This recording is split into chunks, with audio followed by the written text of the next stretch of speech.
Good morning. Chapter start करना देखो D and F block elements.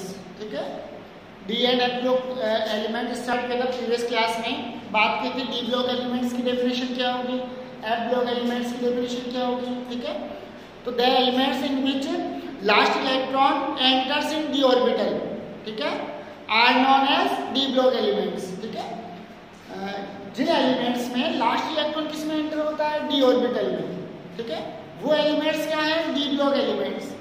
और जिन एलिमेंट्स में लास्ट इलेक्ट्रॉन किस में एंटर होगा, एफ ऑर्बिटल में, ठीक है, वो एलिमेंट्स क्या है, एफ ब्लॉक एलिमेंट्स। ठीक है, फिर बात करें डी ब्लॉक एलिमेंट्स की और एफ ब्लॉक एलिमेंट्स की। तो प्रीवियस क्लास में पूरे पीरियोडिक टेबल की बात की थी, स्ट्रक्चर की, कि ग्रुप कितने थे, 18 थे, पीरियड कितने हैं, 7। फर्स्ट और सेकंड ग्रुप किस में था, एस ब्लॉक में, ठीक है, एस ब्लॉक में फर्स्ट एंड सेकंड ग्रुप। उसके बाद 3rd to 12 किसमें था, डी ब्लॉक में, और 13 to 18 किसमें था, पी ब्लॉक में। ठीक है, एफ ब्लॉक की बात करें तो एफ ब्लॉक कहाँ प्रेजेंट है, डी ब्लॉक में से एलिमेंट्स निकले हुए। ठीक है, 2 सीरीज लैंथेनाइड और एक्टिनाइड। फिर बात करें देखो डी ब्लॉक की, तो डी ब्लॉक को कितने पार्ट में डिवाइड कर सकते हैं, 4 पार्ट में। ठीक है, डी ब्लॉक को कितने पार्ट में, कितनी सीरीज में डिवाइड करेंगे हम, 4 सीरीज में। ठीक है, कौन सी देखो, 3D series, 4D series, 5D series और 6D सीरीज। डी ब्लॉक की बात करें पोजीशन की, तो किसके बिटवीन में, एस और पी ब्लॉक के बीच में है। ठीक है, मिडिल ऑर्बिट में। ग्रुप की बात करें तो डी ब्लॉक में कितने ग्रुप है, 10 ग्रुप, 3 to 12, 3 से 12 तक। ठीक है, डी ब्लॉक कहां से स्टार्ट होता है, कौन सी पीरियड से स्टार्ट होगा, तो n = 4। कौन से पीरियड से स्टार्ट हो रहा है, 4th पीरियड से, 4, 5, 6 और 7। यानी डी ब्लॉक को कितनी सीरीज में डिवाइड करेंगे, 4 सीरीज में। ठीक है, 3D series, 4D series, 5D series और 6D सीरीज। ठीक है, इनमें मेन सीरीज कौन सी पड़ेगी, 3D सीरीज। ठीक है, तो देखो डी ब्लॉक को 4 सीरीज में डिवाइड कर रहे हैं, 3D, 4D, 5D और 6D। अब इनमें से देखो 3D, 4D और 5D तीनों सीरीज तो कैसी है, कंप्लीट सीरीज है, लेकिन जो 6D सीरीज है वो कैसी है, इनकम्प्लीट है, अपूर्ण है। ठीक है, फिर बात करें देखो 3D सीरीज कहां से कहां तक है, 21 स्कैंडियम से 30 जिंक तक। 3D सीरीज कहां से स्टार्ट हो रही है, कहां हो रही है, 21 स्कैंडियम से लेकर कहां तक, 30 जिंक तक। 4D सीरीज की बात करें तो 39 यूट्रियम से स्टार्ट हो गए, लास्ट कहां तक है, 48 कैडमियम तक। 5D सीरीज की बात करें तो 57 लैंथेनम से लेकर कहां तक, 80 Hg मरकरी तक। और 60 सीरीज की बात करें तो 89 एक्टिनियम, 89 एक्टिनियम से स्टार्ट होकर लास्ट कहां तक है, 112 UUB अन बाई EM तक। ठीक है, तो ये 4 सीरीज होगी, कहां से स्टार्ट हो रही है, कहां एंड हो रही है। ठीक है, सभी में कितने एलिमेंट्स होंगे, 10 एलिमेंट्स, 10 एलिमेंट्स होंगे। अब देखो n बराबर 6 और n बराबर 7। ठीक है, 6 पीरियड और 7 पीरियड में दोनों में 14 एलिमेंट्स किसके हैं, एफ ब्लॉक के। ठीक है, 57 लैंथेनम के बाद, ठीक है, आफ्टर लैंथेनम 57 लैंथेनम के बाद जो 14 एलिमेंट्स हैं वो क्या कहला रहे हैं, लैंथेनॉइड। कौन सी सीरीज, लैंथेनॉइड सीरीज। कहां से कहां तक, 58 C to 71 Lu, 58 सीरियम से लेकर 71 ल्यूटेशियम तक। ठीक है, फिर बात करें 7th पीरियड की, n = 7। तो 7th पीरियड में देखो कहां से स्टार्ट हुआ है, डी ब्लॉक 89 एक्टिनियम। अब 89 एक्टिनियम के बाद की बात करें तो 90 TS से लेकर 103 Lr, यानी 90 थोरियम से लेकर 103 लोरेंशियम तक। ये 14 एलिमेंट्स किसके होंगे, एक्टिनाइड सीरीज के। तो एफ ब्लॉक, डी ब्लॉक तो कहां से स्टार्ट हुआ, 4th पीरियड से, और एफ ब्लॉक कहां से है, 6 और 7 पीरियड से। 14 एलिमेंट्स 6 पीरियड में थे और 14 एलिमेंट्स किसमें थे, 7 पीरियड में। कहां ले लिया इनको, आवर्त सारणी के बॉटम में, आवर्त सारणी से बाहर कर दिया, नीचे ले लिया। ठीक है, तो एफ ब्लॉक में कितनी सीरीज पढ़ेंगे, 2 सीरीज, लैंथेनॉइड सीरीज और एक्टिनॉइड सीरीज। ठीक है, दोनों सीरीज की स्टडी करेंगे, कितने एलिमेंट्स हैं, इनका इलेक्ट्रॉनिक कॉन्फ़िगरेशन क्या होगा। ठीक है, बाकी इनकी जो भी प्रॉपर्टी है, चाहे फिजिकल प्रॉपर्टी हो या केमिकल प्रॉपर्टी हो। ठीक है, तो ये तो बात की देखो डी और एफ ब्लॉक की। जनरल इंट्रोडक्शन, सामान्य जानकारी कि कहाँ से स्टार्ट हो रहे हैं, कहाँ एंड हो रहा है, कितने एलिमेंट्स हैं, ठीक है। फिर बात करेंगे तो मेनली पढ़ेंगे 3D सीरीज, ठीक है। कौन सी सीरीज की स्टडी करेंगे? 3D series. 3D सीरीज का है या अदर नेम क्या दे सकते हैं? कोई डी ब्लॉक एलिमेंट्स को अदर नेम क्या दिया था? ट्रांजिशन एलिमेंट्स, संक्रमण तत्व। तो ट्रांजिशन एलिमेंट्स है तो 3D सीरीज को क्या कह देंगे? फर्स्ट ट्रांजिशन एलिमेंट सीरीज, ठीक है, या फर्स्ट ट्रांजिशन सीरीज, प्रथम संक्रमण श्रेणी, second transition series, third transition series और फोर्थ ट्रांजिशन सीरीज, ठीक है। तो देखो 3D सीरीज की बात करें तो कहां से कहां तक है? 21 से लेकर 30 तक।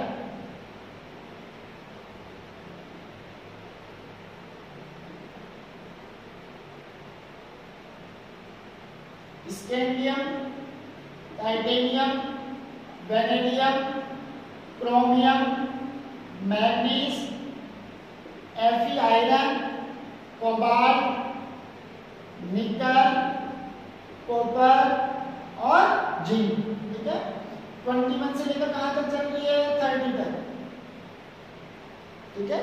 स्कैंडियम से स्टार्ट होकर कहां एंड हो रही है? 30 जिंक तक। इलेक्ट्रॉनिक कॉन्फ़िगरेशन की बात करें तो देखो या तो एनर्जी के ऑर्डर में लिखे, ठीक है, इंक्रीजिंग एनर्जी ऑर्डर, ऊर्जा के बढ़ते हुए क्रम में चले, या किसके अकॉर्डिंग लिख सकते हैं? इलेक्ट्रॉनिक कॉन्फ़िगरेशन किसके अकॉर्डिंग राइट करें? नोबल गैसेस के अकॉर्डिंग। जो नोबल गैसेस हैं उनके अकॉर्डिंग इलेक्ट्रॉनिक कॉन्फ़िगरेशन को राइट कर सकते हैं, ठीक है। तो जो इजी है, जो मेथड इजी लगे उससे राइट कर सकते हैं, दोनों करेक्ट है। तो देखो मैं ऊर्जा के अकॉर्डिंग लिखूं, एनर्जी के अकॉर्डिंग चलते हैं तो क्या लिखेंगे? देखो 1s2, 2s2, 2p6, 3s2, 3p6, 4s2, 20 electron fill कर दिए। फिर क्या रहेगा? 3d1, ठीक है। टाइटेनियम में चलेंगे तो 1s2 से 1s2 to 4s2, 3d में कितने इलेक्ट्रॉन? 2।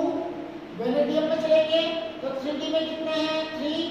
क्रोमियम में 3d में डायरेक्ट कितने आएंगे? 5 इलेक्ट्रॉन।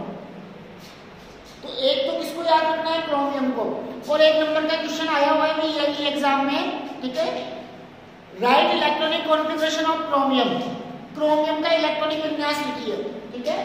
मैग्नीज के लिए क्या लिख देंगे? 3d5, यहाँ 4s1, यहाँ 4s2। Fe के लिए क्या लिख देंगे? 4s2, 3d6। कोबाल्ट के लिए 4s2, 3d7। निकल के लिए 4s2, 3d8।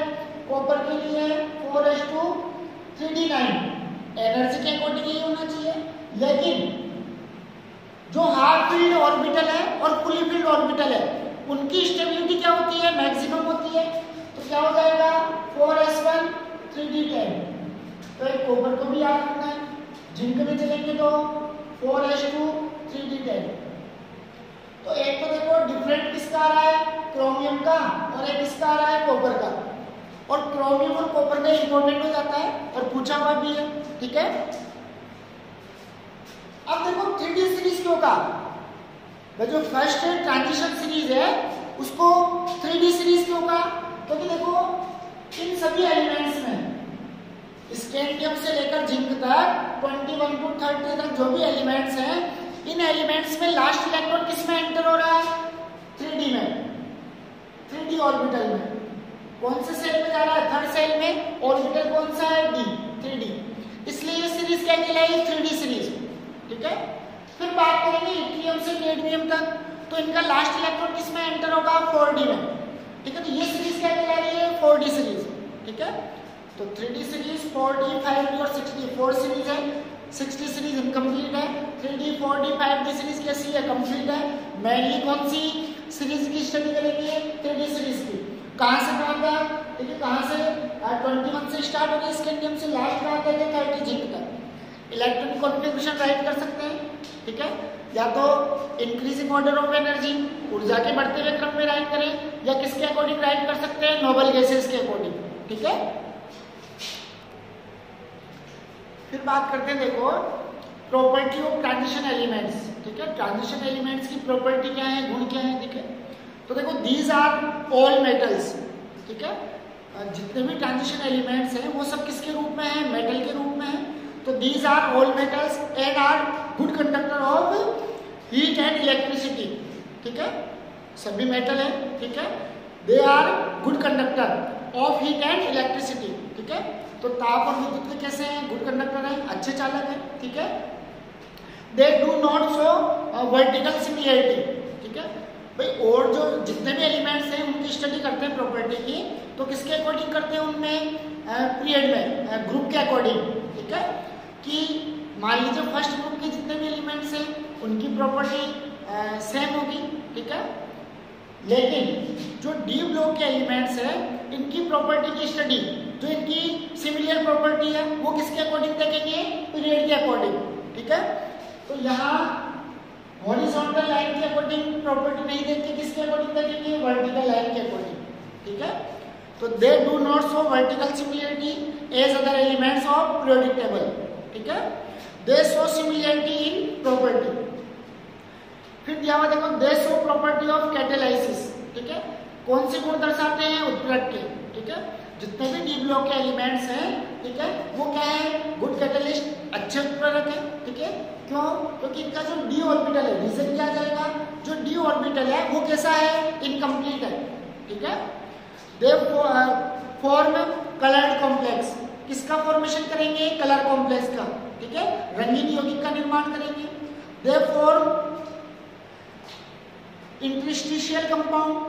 किसका फॉर्मेशन करेंगे, इंटरस्टिशियल कंपाउंड यानी अंतराकाशी यौगिक। ठीक है, पढ़ेंगे फर्स्ट चैप्टर सॉलिड स्टेट, तो वहां देखेंगे सॉलिड, सॉलिड के जितने भी मॉलिक्यूल्स हैं या एटम हैं, ठीक है, वो कैसे हैं, क्लोज पैकिंग में। अब सॉलिड को कितना ही क्लोज पैक किया जाए, कहीं ना कहीं उनके बीच में क्या रहेगा, गैप रहेगा। ठीक है, तो मान लो सॉलिड के मॉलिक्यूल्स या एटम्स हैं, इन 4 सॉलिड एटम्स के बीच में देखो क्या दिखाई दे रहा है, गैप। ठीक है, अब यदि यहाँ कोई स्मॉल साइज का एटम आ जाए, जैसे मान low carbon, hydrogen, boron, nitrogen, किसी की भी बात कर ले। ठीक है, तो कौन से कंपाउंड का फॉर्मेशन हो जाएगा, इंटरस्टिशियल कंपाउंड, अंतराकाशी यौगिक। ठीक है, दे शो पैरामैग्नेटिज्म। ये कौन से गुण प्रदर्शित करते हैं, अनुचुंबकीय। पढ़ा था पैरामैग्नेटिक, डायमैग्नेटिक। पैरामैग्नेटिक है यानी इनके पास कौन से इलेक्ट्रॉन होंगे, नॉन पेयर वाले। तो किसी भी एलिमेंट्स के पास नॉन पेयर इलेक्ट्रॉन है, ठीक है, तो वो कैसा है, पैरामैग्नेटिक। और यदि पेयरिंग वाली इलेक्ट्रॉन है तो वो कैसा हो जाएगा, फिर डायमैग्नेटिक। ठीक है, प्रतिचुंबकीय। तो डी ब्लॉक के मैक्सिमम एलिमेंट्स हैं वो कैसे होंगे, पैरामैग्नेटिक, अनुचुंबकीय होंगे।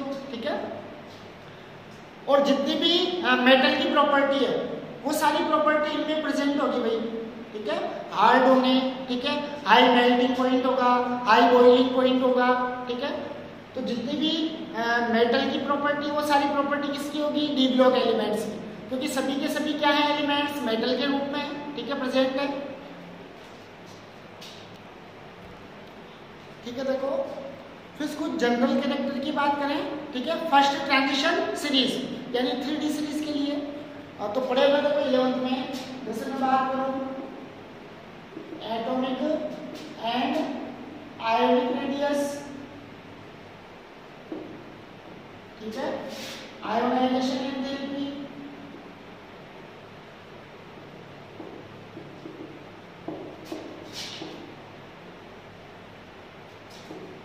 ठीक है, आयोनाइजेशन एंड।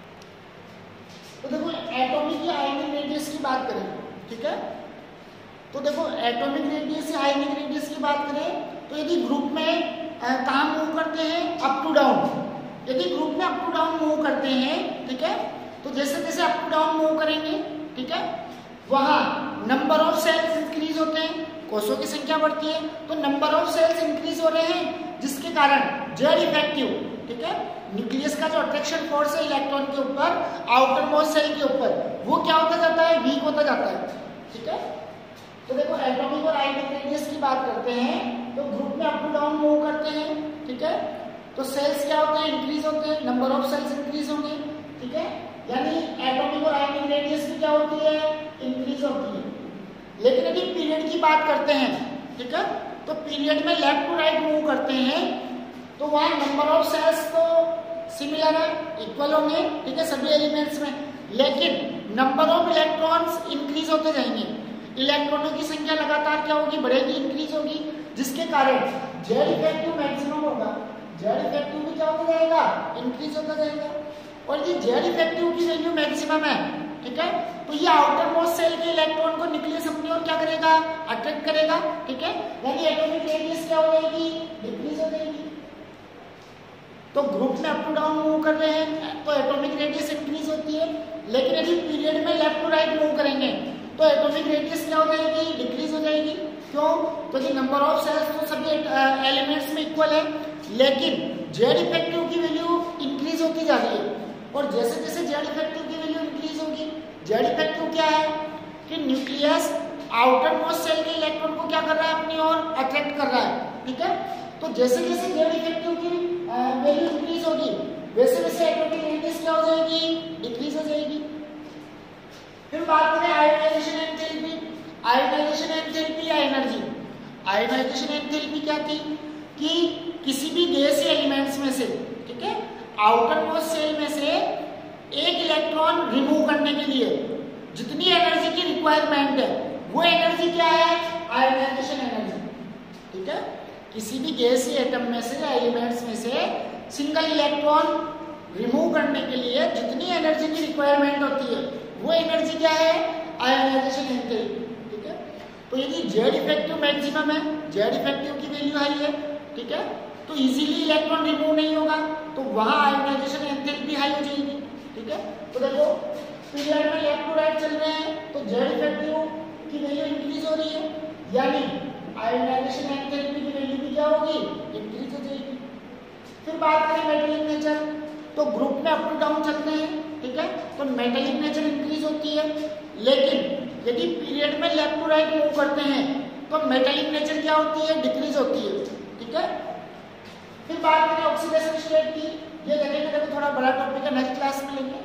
भाई ऑक्सीडेशन स्टेट की बात कर रहे हैं तो डी ब्लॉक में सभी क्या है, मेटल है, थोड़ा सा एक्सप्लेन करें। देखो डी ब्लॉक में क्या है, सभी मेटल है, और मेटल की मेन प्रॉपर्टी क्या है कि मेटल इलेक्ट्रॉन रिमूव करती है। भाई मेटल है तो इलेक्ट्रॉन रिमूव करेगी, नॉन मेटल है तो इलेक्ट्रॉन क्या करेगी, ऐड करेगी। तो डी ब्लॉक के जितने भी एलिमेंट्स हैं सब किसके रूप में है, मेटल, ठीक है, तो यानी ये इलेक्ट्रॉन को रिमूव करेंगे, ठीक है, ठीक है। फिर बात करें देखो कैटालाइटिक प्रॉपर्टी, तो डी ब्लॉक के एलिमेंट्स हैं, ठीक है, डी ऑर्बिटल कैसा है, इनकम्प्लीट है, ठीक है, जिसके कारण डी ब्लॉक के जितने भी एलिमेंट्स हैं, मैक्सिमम एलिमेंट्स, ठीक है, ठीक है, वो किसके रूप में व्यवहार करेंगे, कैटलिस्ट, ठीक है, गुड कैटालाइटिक होंगे, अच्छे उत्प्रेरक के रूप में कार्य करेंगे। फिर बात करें कलर की, यदि डी ब्लॉक के एलिमेंट्स हैं, डी ऑर्बिटल कैसा है, इनकम्प्लीट है, डी ऑर्बिटल इनकम्प्लीट है यानी कहीं ना कहीं नॉन पेयर इलेक्ट्रॉन प्रेजेंट है, तो जिन एलिमेंट्स में नॉन पेयर इलेक्ट्रॉन प्रेजेंट होगा वो इलेक्ट्रॉन कैसे, वो एलिमेंट्स कैसे होंगे, कलरफुल, ठीक है, तो जिन एलिमेंट्स में नॉन पेयर इलेक्ट्रॉन प्रेजेंट है वो एलिमेंट्स कैसे होंगे, कलरफुल होंगे, ठीक है। और यदि सारे इलेक्ट्रॉन कैसे हैं, पेयर इलेक्ट्रॉन, ठीक है, तो वो कंपाउंड कैसा होगा, फिर वो एलिमेंट्स कैसा होगा, कलरलेस हो जाएगा। फिर बात करें मैग्नेटिक प्रॉपर्टी, वही कलर के अकॉर्डिंग सेम चलेगी कि यदि एलिमेंट्स में नॉन पेयर इलेक्ट्रॉन प्रेजेंट है तो कैसे होंगे, पैरामैग्नेटिक, ठीक है, लेकिन यदि सभी इलेक्ट्रॉन कैसे हो, पेयर इलेक्ट्रॉन, सभी इलेक्ट्रॉन पेयर इलेक्ट्रॉन के रूप में है तो नेचर कैसे हो जाएगी, डायमैग्नेटिक, ठीक है। तो सारी प्रॉपर्टी 11th में पढ़ी थी, ठीक है, थर्ड चैप्टर था प्रोडक्ट टेबल, यहाँ पर भी एक्सप्लेन कर दी, केवल एक प्रॉपर्टी को एक्सप्लेन करेंगे देखो डिटेल में, ऑक्सीडेशन स्टेट, और एक अकेले ऑक्सीडेशन स्टेट वाली प्रॉपर्टी से 8 से 10 क्वेश्चन पुट होते हैं, 8 से 10 क्वेश्चन बनेंगे, ठीक है, और एक ना एक क्वेश्चन पूछा जाता है देखो मेनली, तो देखेंगे देखो नेक्स्ट क्लास में ऑक्सीडेशन स्टेट कहाँ से कहाँ तक, +1 से लेकर +7 तक, डी ब्लॉक के एलिमेंट से 3D सीरीज की बात कर रहे हैं तो +1 to +7 तक, ठीक है, क्या रिप्रेजेंट करेगी, ऑक्सीडेशन स्टेट, ठीक है।